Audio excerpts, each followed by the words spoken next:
بنیادی جو اصول ہیں وہ بیان کیے جا رہے ہیں سرکار دو عالم صلی اللہ علیہ وآلہ وسلم کے ذریعے۔ ارشاد۔ انیق احمد صاحب، یہ جو آیہ مبارکہ آپ نے تلاوت کی ہے، خذ العفو،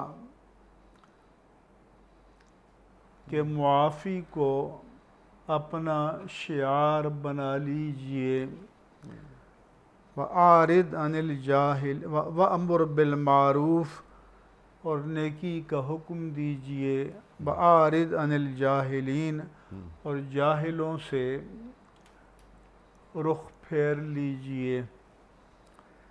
امام جعفر صادق رضی اللہ تعالیٰ عنہ نے فرمایا کہ یہ جو آیت ہے یہ مکارم اخلاق میں سے ہے۔ سبحان اللہ، سبحان اللہ۔ اور وہ فرماتے ہیں کہ لیس فی القرآن آیا اجمع المکارم، کہ قرآن کریم میں کوئی اور ایسی جامع آیت نہیں ہے جو تمام مکارم اخلاق کے لیے جامع ہو۔ سبحان اللہ۔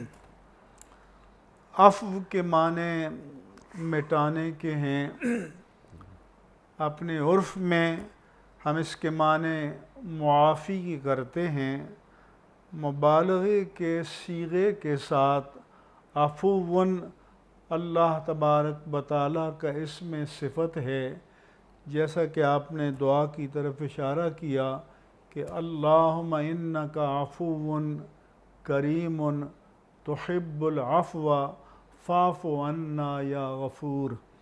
تو پہلا تو یہ ہے کہ اللہ تعالیٰ نے اپنے رسول مکرم صلی اللہ علیہ وآلہ وسلم کو یہ حکم دیا کہ آپ عفو و درگزر کو اپنا شعار بنا لیجئے، ایسا شعار کہ جو انسان کے مزاج میں ڈھل جائے، جو انسان کی طبیعت کا تقاضا بن جائے۔